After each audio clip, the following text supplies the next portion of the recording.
Assalamualaikum warahmatullahi wabarakatuh. Kembali lagi bersama kami kelompok 1 di channel A3. Pada video pertama, kami telah menjelaskan rancangan database koperasi. Nah, di video kali ini kita akan bahas mengenai alur serta fungsionalitas yang udah kita bikin, serta ada perubahan di perancangan sebelumnya. Nanti kita akan bahas sedikit di sela-sela pembahasan fungsionalitas. Nah, untuk itu langsung aja ke pembahasan and happy watching. Untuk alurnya, pertama kita harus login terlebih dahulu supaya kita bisa mengolah data. Supaya pegawai itu bisa mengolah data operasi tersebut, maka dia harus jadi admin, dan kalau mau buka atau pakai, maka dia harus ngejalanin function dulu, masukin username sama passwordnya, dan ini functionnya. Pengecekan apabila username-nya ada, passwordnya juga benar, maka loginnya berhasil. Terus kalau misalkan username-nya udah benar tapi passwordnya salah, returnnya akan seperti ini dan ini. Yuk, kita coba misalkan username yang salah, maka login gagal. Kalau misalkan username-nya benar tapi passwordnya salah, maka password salah. Kalau misalkan benar admin 123, maka login berhasil. Nah, terus bagi yang mau jadi admin, dia harus daftar dulu, registrasi dulu, dan dimasukin oleh admin yang lain.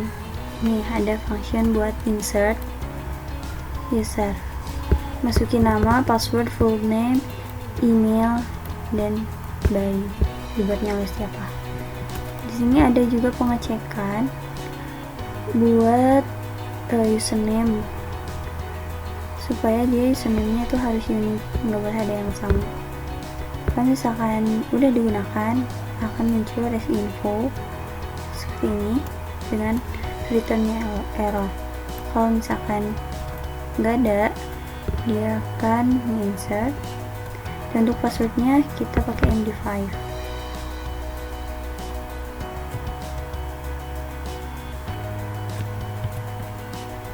Kita lihat dulu ya.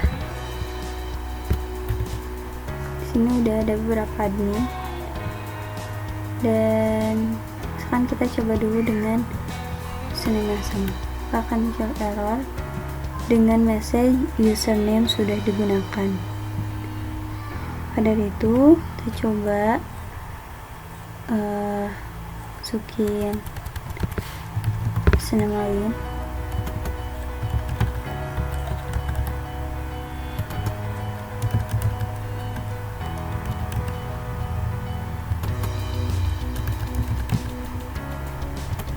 Yang dimasukkan oleh admin sekarang.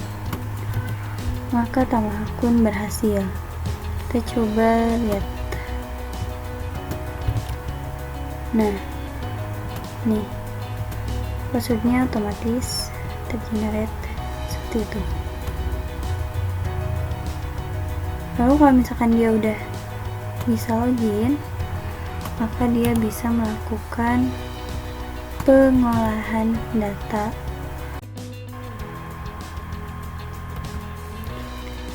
Ada function CRUD insert untuk tabel-tabel master seperti jenis simpanan, jenis tarif, jenis pinjaman, global param, periode keuangan, juga anggota, atau ketika anggota itu sama dengan registrasi. Jenis simpanan, insert biasa, return nya varchar, masukannya tuh jenisnya apa, keterangan, dan admin. Dan ini datanya. Untuk insert jenis pinjaman. Juga sama untuk jenis tarif, dan ini data-datanya. Lalu untuk insert tabel global param itu, nama paramnya itu bersifat unik. Jadi nanti di functionnya itu ada pengecekan. Kalau misalkan nama paramnya udah ada, nanti muncul res info nama param sudah ada dan digunakan. Dan ini data-data dari global param. Ada CAGT itu untuk nanti nama param kode anggota, mana value-nya KTA buat nanti dipakai di pengkodean. Terus CPRD ini untuk periode, dan ini value satunya 101 buat tipe numerik, value 2 nya PRD. Dan ini ada tarif untuk admin, yang mana nanti untuk angsuran dan juga pinjaman anggota akan dikenakan biaya admin, yang mana biaya admin itu sebesar 0,75 dari jumlah pinjaman yang kita pinjam atau angsuran yang kita bayar. Nah, lalu ada function update, yang mana function update ini dibuat apabila kita mau mengupdate data-data dalam suatu tabel. Nah, namanya itu function fupdate. Ada 3 parameter: tabel, field, dan condition atau where-clause-nya nanti. Return void. Di sini ada declare, ada variable v SQL menjadi pie chart, lalu variable v check variable integer. Nah, di sini ada pengecekan dulu, yang mana untuk melihat apakah data yang akan kita ubah itu ada enggak. Kalau checknya itu lebih dari 0, artinya ada, maka dia akan mengupdate data tersebut. Nah, ini tabel yang nanti akan kita masukin di parameter. Misalnya kita update tabel anggota, setnya itu apa nih yang mau kita update, dan data mana ini buat where-clause-nya, lalu di execute dari SQL ini. Setelah itu tarik info update data berhasil, else trace info ini apabila tadi si datanya tuh nggak ada. Nah, maka akan muncul info data yang akan diupdate tidak ada, silahkan pilih data lain. Exception ini kondisi kalau ada error-error yang lain. Nah, eksekusi dulu.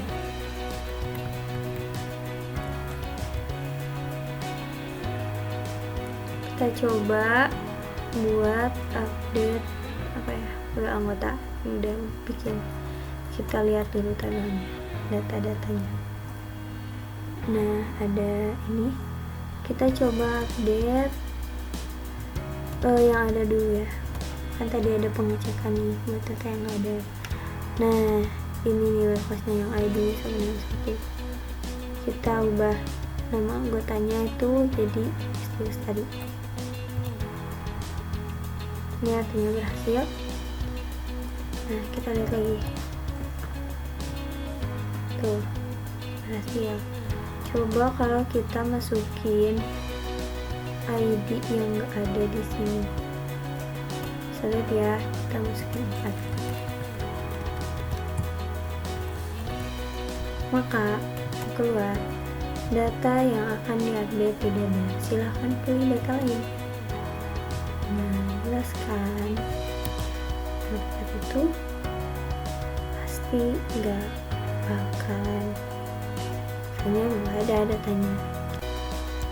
Lalu di sini kita bikin function delete yang bersifat global, jadi ini bisa dipakai di semua tabel dengan nama fdelete. Ada 3 parameternya: itabel untuk nama tabel, ifield untuk nama field di where-clause-nya, terus ivar id itu untuk value di varchosnya. Nah, yang bertipe integer, jadi nanti harus integer. Misalkan kayak kolom anggota ID itu kan biasanya si isinya itu bertipe integer. Nah, returns-nya berupa varchar. Kalau ada declare, ada 2 variabel, ada VSQL untuk nampung query-nya nanti, terus ada vcheck buat cek apakah data itu ada atau enggak nanti di sini. Nah, ini tuh buat ngecek tadi datanya ada atau enggak. Kalau ada, nah if dicek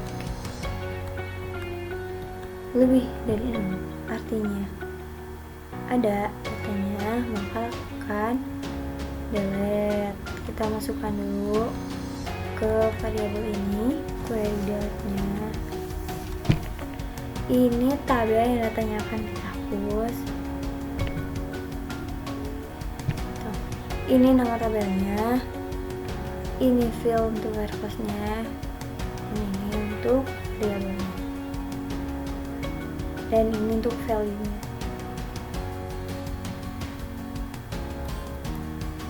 Lalu execute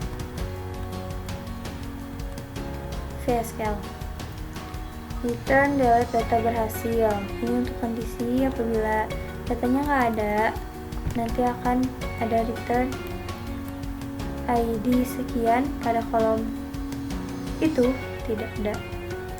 And if exception when others, ini kondisi apabila ada error yang lain, bakal muncul res info error.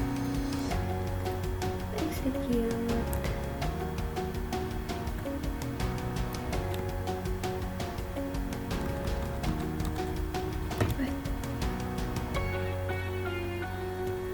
Coba kita nanti ya lihat dulu ini.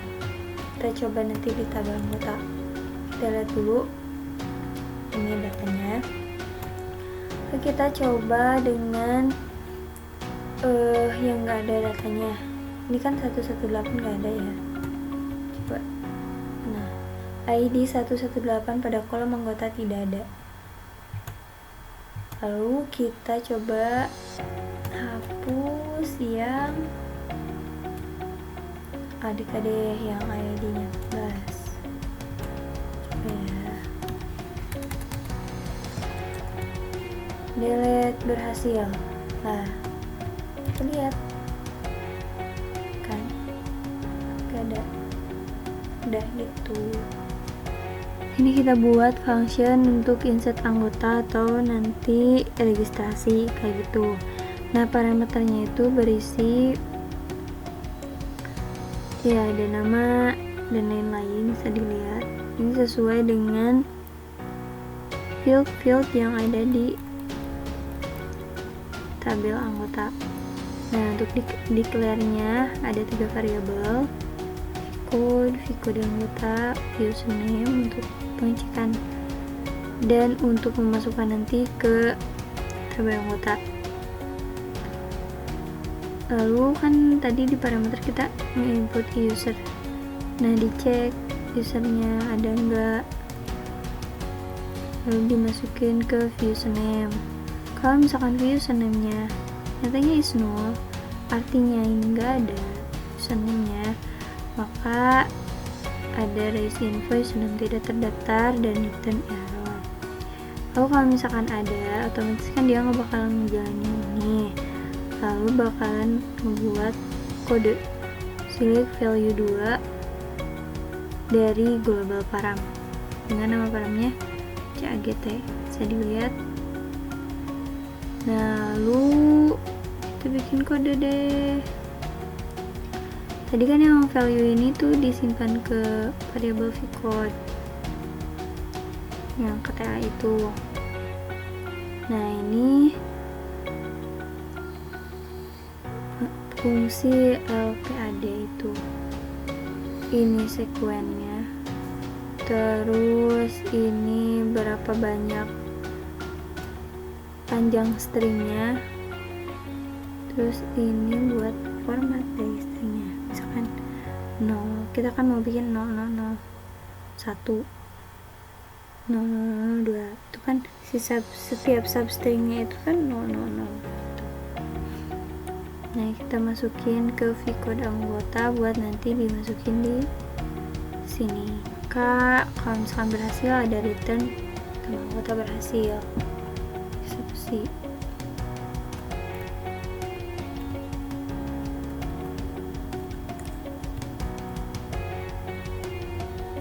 Kalau udah, kita coba insert ya nanti. Tapi kita sebelumnya saya dulu melihat tuh ada apa aja. Nah, ini kan ya data-datanya cuma segini. Lalu kita select function tersebut buat insert. Ini kayak gini data-datanya. Nah, kalau misalkan ada keluar kayak gini, itu artinya kita harus nambahin cache. Nah, yang tadi itu mana ya? Ini berhasil. Ini tuh nomor atau kode anggotanya 16.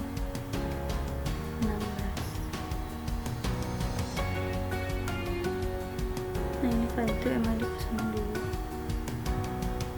Terus file itu berfungsi untuk menandai anggota itu keluar atau enggak. Jadi kalau misalkan nanti si anggotanya itu keluar, maka kita tinggal update si file itu. Maka apabila nanti ada anggota yang akan keluar, kita tinggal jalanin function update. Kita kasih parameternya dengan nama tabelnya anggota, terus value-nya now, artinya dia keluar sekarang gitu. Terus kita mau anggota yang mana yang akan keluar gitu. Misalkan dengan kode anggota KTA 0020 kita isi dulu. Nah, coba ya, ini kan KTA 0020 tuh nggak ada. Nah, kita lihat data yang akan diupdate tidak ada, silahkan pilih data lain. Itu kan tadi lihat ya, nggak ada. Nah, kita coba pilih misalkan yang mau keluar itu Diana Shaila misalkan, dengan nomor KTA 0011. Coba. Nah, update data berhasil. Maka kita lihat dengan view aja ya. Oke. KTA 0011 itu, nah, kita isi Diana Shaila tuh artinya dia tuh udah keluar gitu, kan dia kan terupdate. Jadi kalau misalkan ada anggota yang keluar, jalani function ini. Nah, kita juga bikin view anggota ini buat nampilin beberapa field yang perlu atau lebih simpel. Namanya VAGTOL, kita tampilin anggota ID-nya, kode, nama, tempat, tanggal lahir, alamat, jenis kelamin, telepon, tanggal lahir, dan itu.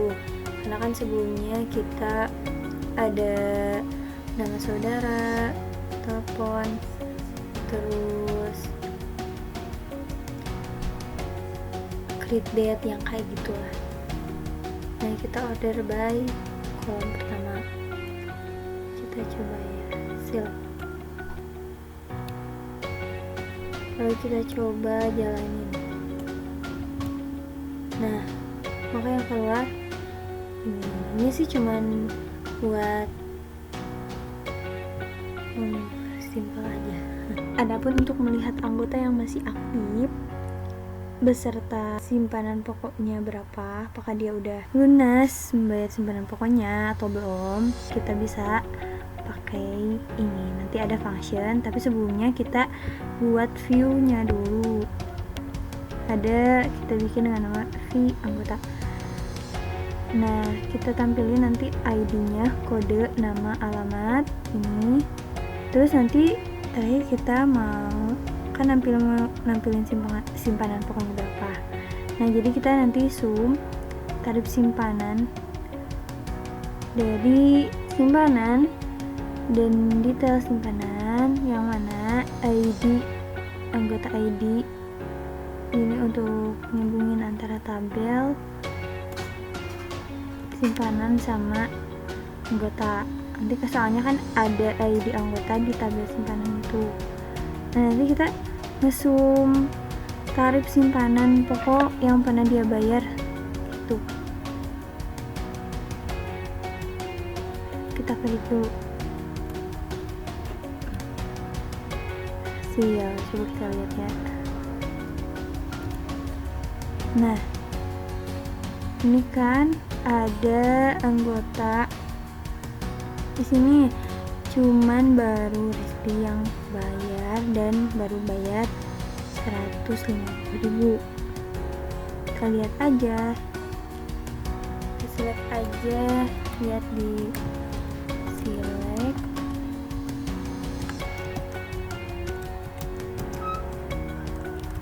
dan simpan.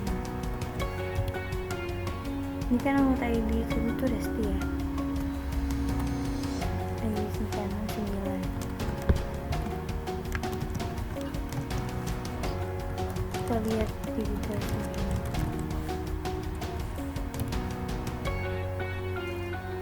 Nah, ini jenis simpanan ID 1 kan, itu simpanan pokok. Nah, simpanan ID 9 jadi baru bayar 150.000.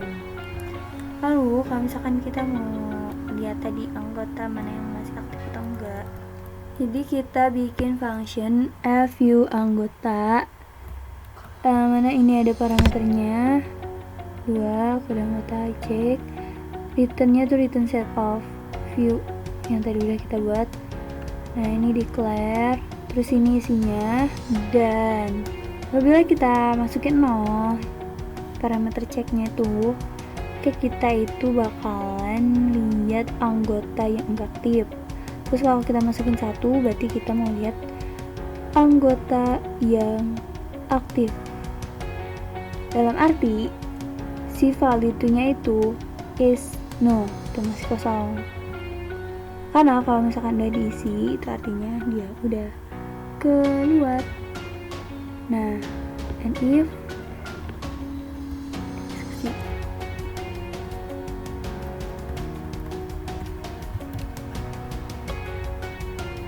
lalu kita coba lihat dulu ini view ini. Kan ini ya yang value-nya terisi, berarti dia nggak aktif. Kita coba dengan melihat dulu yang aktif, masukin ini. Akan keluar ini data anggota yang tidak aktif. Terus kalau misalkan kita mau lihat yang aktif,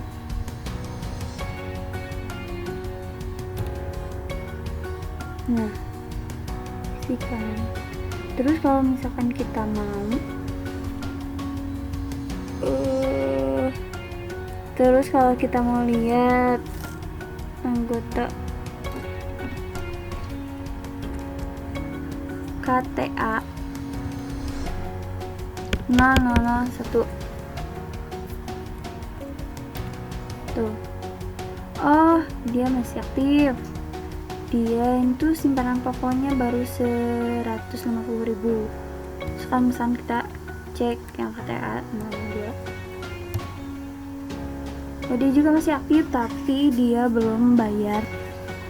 Adapun untuk proses transaksi simpanan, pinjaman dan lain sebagainya, awalnya kita harus buat periode keuangan dulu. Jadi user diharapkan untuk membuat periode keuangan terlebih dahulu. Nah, untuk itu user harus mengeksekusi function ini yang sudah dibuat, yaitu f-insert periode dengan parameternya year atau tahun. Jadi nanti ini diisi dengan tahun yang akan kita buat, periode tahun yang akan kita buat. Returnnya karakter varying, declare. Nah, ini ada beberapa variabel yang dibuat. Ini juga ada variabel array yang berisi bulan-bulan. Januari, Februari ini kan udah pasti ya. Di satu tahun itu pasti ada 12 bulan. Tuh. Nah, lanjut ke isi.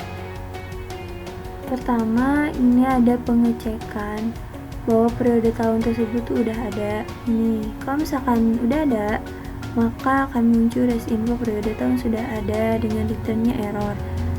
Kalau misalkan nggak ada, atau misalkan nggak ngejalanin ini ya kondisi ini, lanjut ke sini, looping sesuai panjang array bulan yang tadi udah dibikin. Ini tuh untuk mengisi variabel v&m periode, kita isi dengan v-array month ke strip year-nya, tahunnya.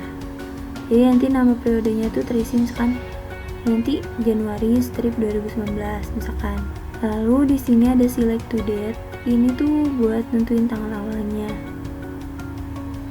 dari periode tersebut. Kan ini tadi nama periodenya udah ya, misalkan Januari 2019. Simpan ke v-tglf. Lalu ini ada select last day buat nentuin tanggal akhirnya. Ini tuh function yang udah ada. Kita buat dulu function last day-nya. Setelah itu, nah lanjut ke pembuatan kode periode. Kita ubah dulu. Tadi kita ambil v-tglf tanggal awal. Kita mau ambil tahun sama bulannya. Kita parsing ke varchar, lalu kita simpan ke v kode date. Misalkan tadi yang tadi Januari 2019, kita kan mau ambil tahun sama bulannya. Nanti pasti keambilnya 2001. Lalu ini generate periodenya, ini kode periodenya. Kita select dulu value 2 dan value 1, masukin ke variabel kode 2, kode 1 dari global param. Kemana tuh nama paramnya cprd. Kalau kita udah dapet, maka kita gabungin kode 2 strip kode 1. Ini tadi kode date dari sini. Kita masukin ke variabel kode date.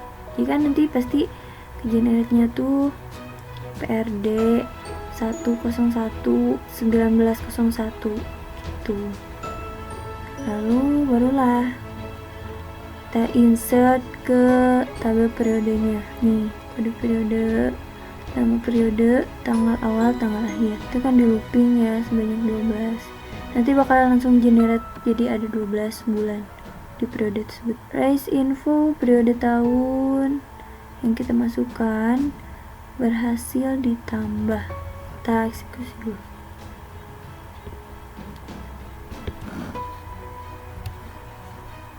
Sukses. Lalu kita coba nih. Kita lihat dulu ada periode apa aja yang udah dibuat. Tuh, ada periode 2019 sama 2020.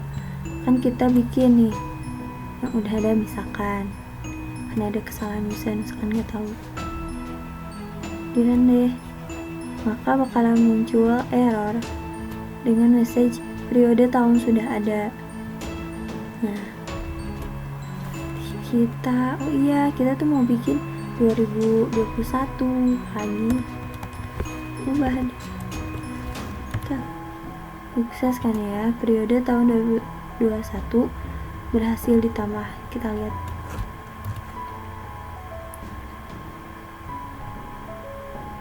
Tuh kan ya, kita lihat.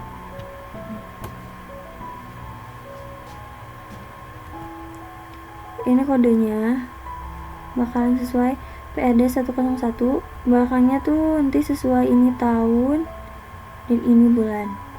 Tuh bisa dilihat sampai 12. Terus ini Januari, Februari, Maret sampai Desember. Terus ini tanggal awalnya pasti tanggal 1 kan ya. Terus ini buat tanggal akhirnya. Ini kan tuh. Ini untuk Februari di tahun 2021 kan tanggal 28. Kita lihat di tahun 2020 tuh 9. Jadi nanti generate tanggal akhir yang otomatis. Lalu setelah itu kita membuat tarif-tarif yang akan berlaku di koperasi. Kalau misalkan nanti ada tarif baru yang akan dimasukkan, kita jalanin function insert tarif. Nah, ini parameternya ID jenis tarif. Jadi jenis tarif apa nih yang mau kita masukin, misalkan untuk simpanan wajib. Terus ini tarifnya berapa, valid from, berlaku dari kapan, keterangan ini. Terus ini returnnya karakter varying, declare, terus ini isinya. Untuk isi kita harus melakukan pengecekan untuk ID jenis tarifnya. Takut nanti kita masukin yang ada. Kalau misalkan nanti itu dimasukin review check. Kalau misalkan review checknya sebenarnya 0, maka akan muncul ID jenis tarif tidak ada, harap masukkan pilihan lain.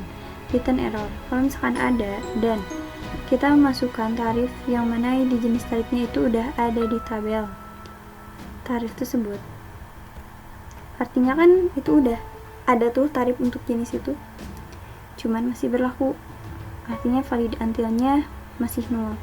Maka kita update ID yang sudah ada itu, tarif dengan ID yang sudah ada itu, dengan valid from -1.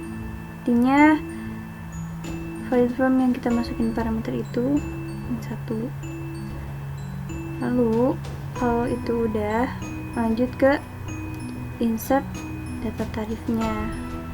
Kita masukin jenis tarif ID, tarifnya berapa, valid from, keterangan dan sebagainya. Nah, untuk valid until-nya itu dikosongin. Return tambah tarif berhasil. Sip.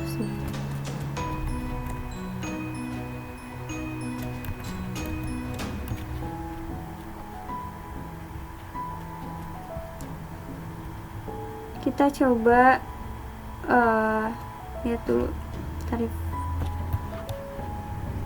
Nah, ini ada kan yang ini berarti artinya masih aktif, yang valid until-nya 0.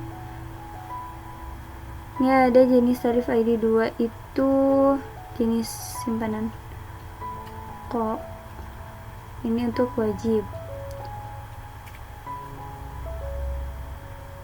Coba kita ubah untuk misalkan simpanan wajib.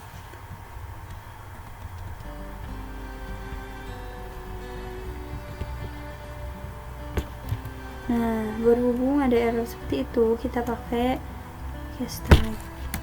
Coba ya yang ada dulu. Kalau muncul error ID jenis tarif tidak ada, masukkan pilihan lain. Nah, misalkan kita mau ubah yang simpanan wajib yang asalnya 100 jadi 150. Berhasil. Kita lihat lagi, maka akan muncul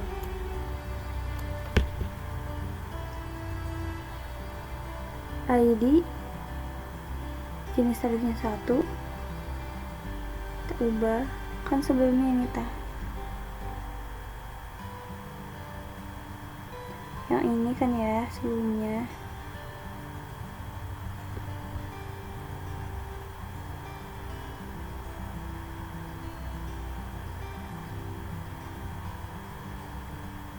Kita isi valid until-nya itu kemarin dan ini sekarang, berarti ini yang aktif. gitu. Ada satu hal lagi yang harus dilakukan sebelum kita masuk ke simpanan pinjaman. Kita harus memasukkan berupa modal, pengeluaran, dan lain sebagainya. Nah, itu akan ada di bagian arus kas yang akan dijelaskan oleh teman saya. Sebelum kita lanjut ke simpanan atau pinjaman, terlebih dahulu saya membuat satu tabel namanya arus kas. Arus kas ini nantinya akan berguna untuk menampung pemasukan dan pengeluaran koperasi. Nah, simpanan juga sudah termasuk pemasukan dan peminjaman termasuk pengeluaran koperasi. Di arus kas ini mempunyai field namanya arus kas ID, tanggal, keterangan, faktur, pemasukan kas, pengeluaran kas, dan saldo koperasi. Ini sudah saya eksekusi, maka tabel arus kas sudah ada. Datanya masih kosong. Untuk mengisi data arus kas ini, saya membuat satu function namanya if arus kas dengan parameter i keterangan, i faktur, i masuk, dan i keluar. Returnnya return varchar. Jika ini nantinya ini adalah variabel yang nantinya akan menampung nilai dari hasil query yang di dalam ini, ID dan visado. Sebelum kita melakukan eksekusi insert, sini saya melakukan pengecekan terlebih dahulu apakah data table itu kosong atau tidak dengan silikon bintang into VID from arus kas. VID ini satu variabel yang nanti akan menampung silikon dari from arus kas. Kemudian query ini select saldo into visado from arus kas order by arus kas ID des limit 1. Query ini nantinya digunakan untuk mengambil nilai saldo terakhir di tabel arus kas.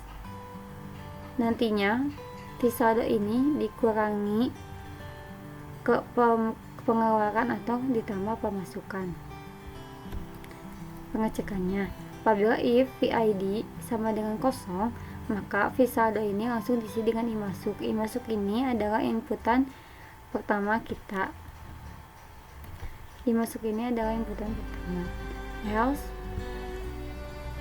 visado dengan visado ditambah i masuk. Kalau tidak ditambah i masuk sama pasti dikurangi i keluar sama. Karena kalau i masuk sudah diisi maka i keluar sama dengan 0. Begitupun sebaliknya. Kemudian eksekusi perintah insert. Tanggal di sini saya memakai current date.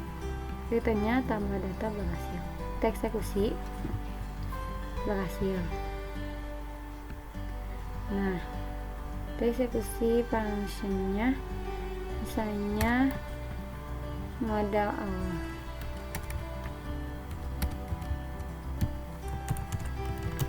Modal awal,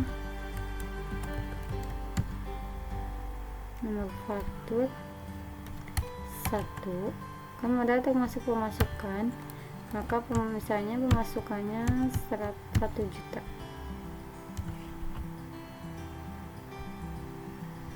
Pengeluarannya kosong.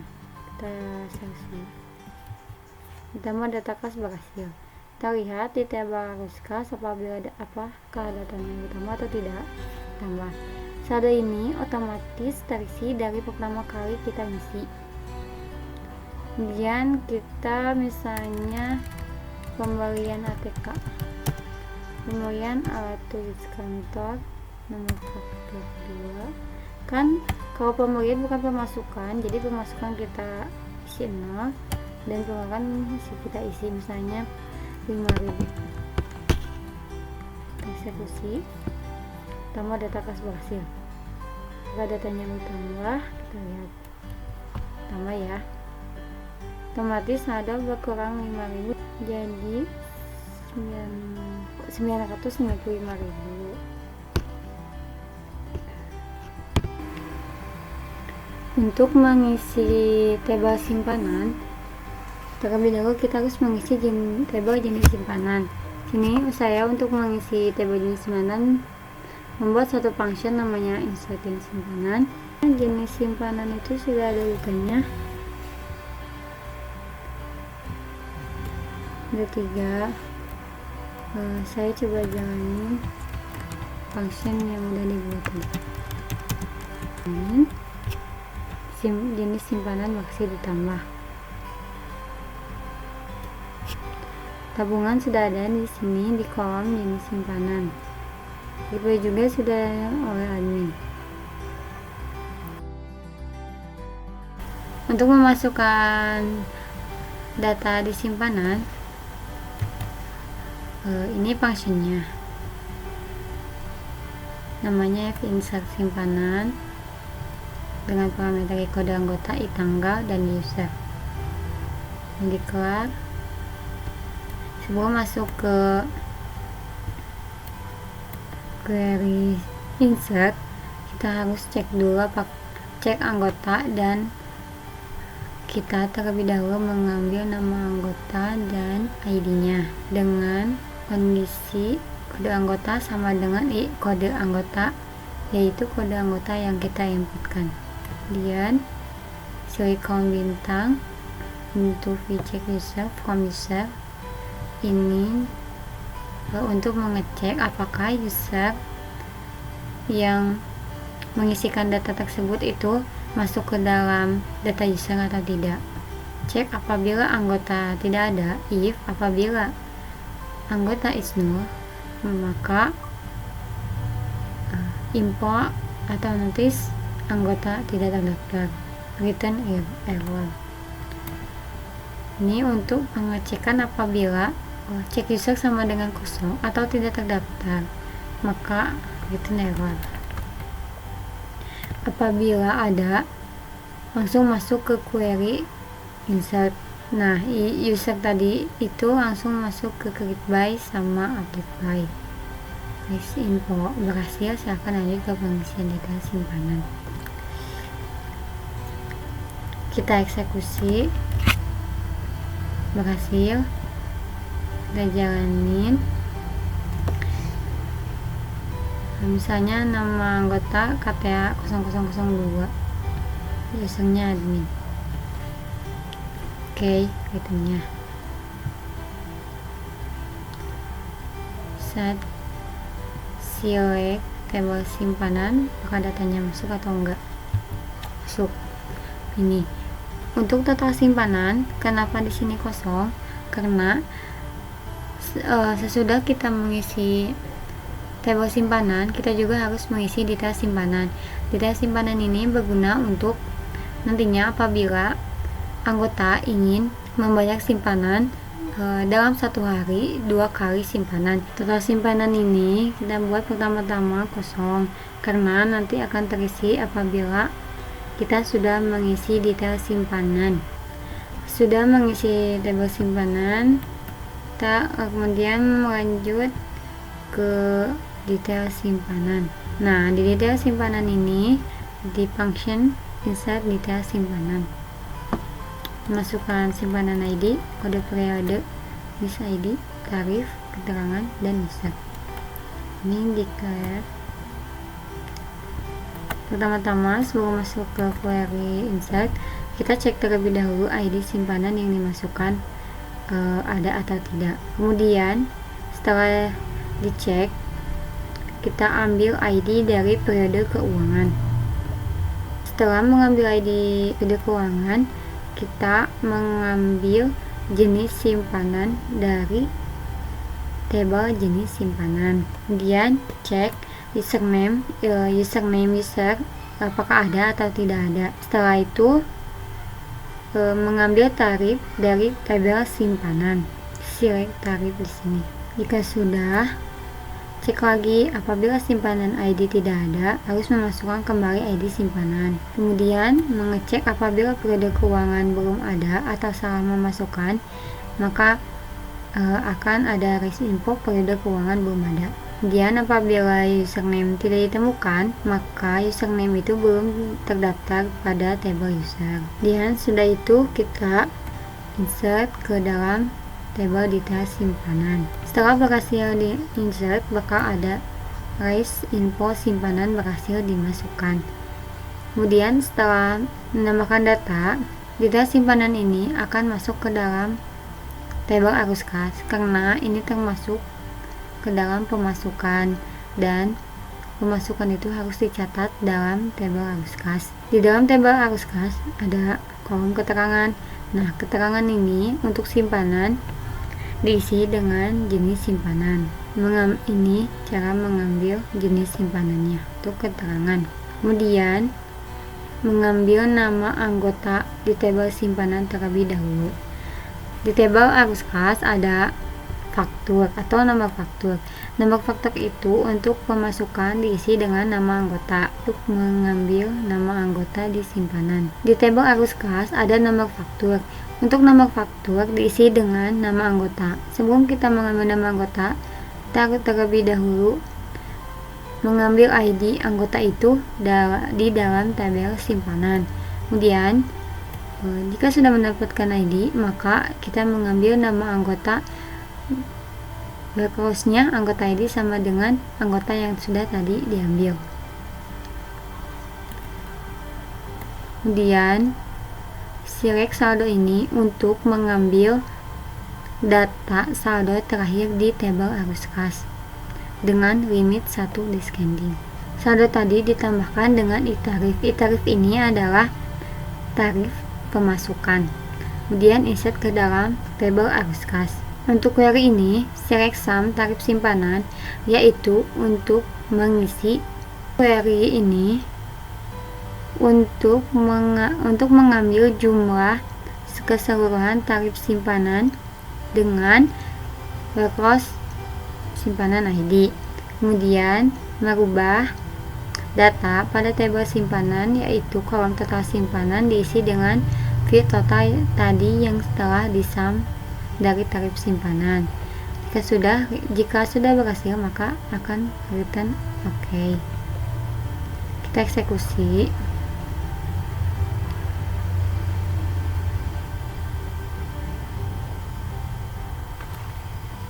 Berhasil. Kita pertama cek dulu detail simpanan, datanya kosong.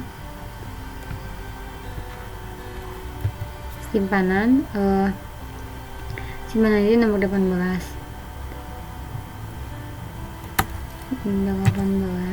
periode keuangan misalnya periode keuangan 1/01/12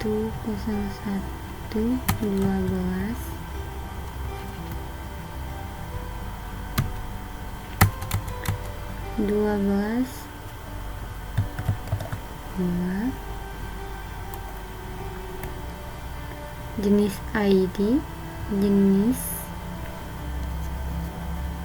nomor 2, tarifnya misal pemasukan, ada pemasukan simpanan 200.000, keterangan 0 dan user admin. Kita eksekusi. Setelah dieksekusi, cek datanya apakah masuk atau tidak. Datanya masuk. Ini kan tarif simpanan 200.000. Kita cek di tabel simpanan apakah ke-update atau tidak. Total simpanan otomatis terupdate.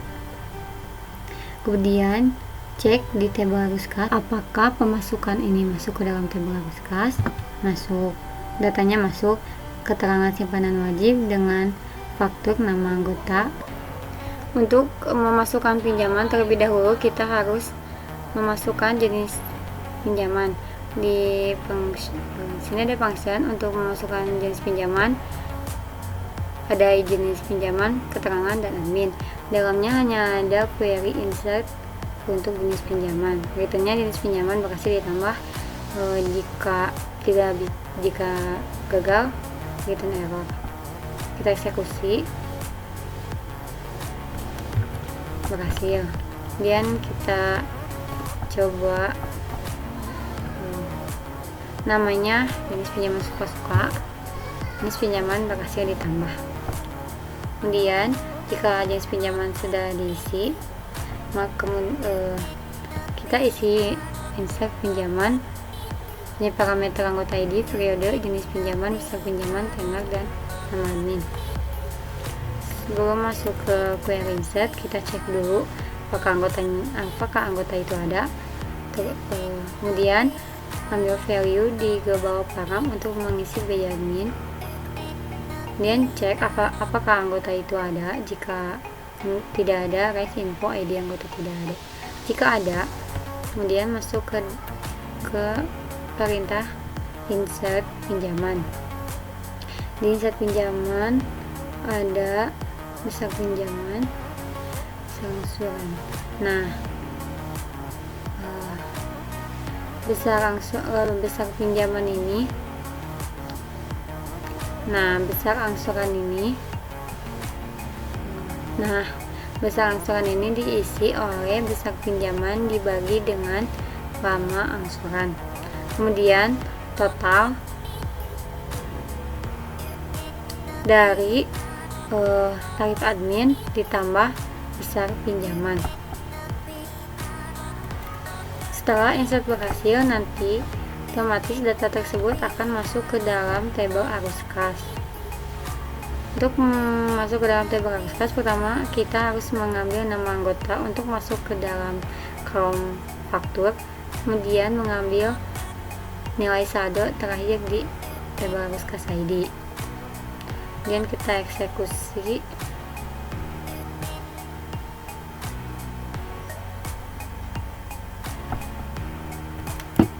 Berhasil. Kemudian kita eksekusi pinjaman itu dengan jenis pinjaman nomor 4. Sukses, berarti sudah berhasil. Kita cek di dalam tabel pinjaman apakah masuk atau tidak. Masuk, berarti function tersebut berhasil.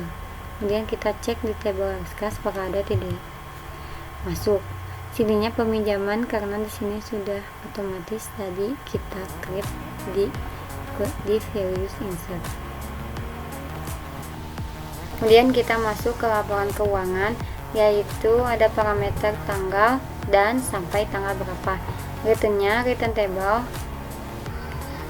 yaitu ada tanggal, transaksi, faktur, pemasukan, pengeluaran kas, dan saldo kas. Sini pertama return query, select tanggal. Ini select data dari tabel arus kas dengan close tanggal sama dengan dari tanggal yang saya inginkan, kemudian sampai tanggal yang saya masukkan. Select sum ini untuk menjumlahkan pemasukan pada arus kas, ini untuk menjumlahkan pengeluaran pada arus kas. Kalau ini select saldo, ini untuk mengambil nilai saldo terakhir di tabel arus kas. Raise infonya nanti ada. Ini raise info untuk laporan keuangan kas. Kita eksekusi.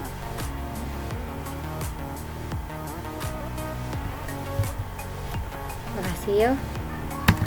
Kita eksekusi. Sini saya ingin memasukkan dari tanggal 2019 bulan 7 sampai 2019 bulan 8 tanggal 8. Kita eksekusi. Berhasil, datanya muncul karena ini tanggalnya 2019 bulan 7 18. Message-nya kita bisa laporan keuangan kas dari 2019 bulan 7 tanggal 18 sampai 2019 bulan 8 tanggal 8, yaitu ada pemasukan kas senilai 1.200.000, kemudian pengeluaran kas sebesar 307.250, dan saldo kas senilai 1.497.250. Sekian yang baru bisa kami sampaikan. Mohon maaf apabila banyak kekurangan. Terima kasih telah menonton video kami. Assalamualaikum warahmatullahi wabarakatuh.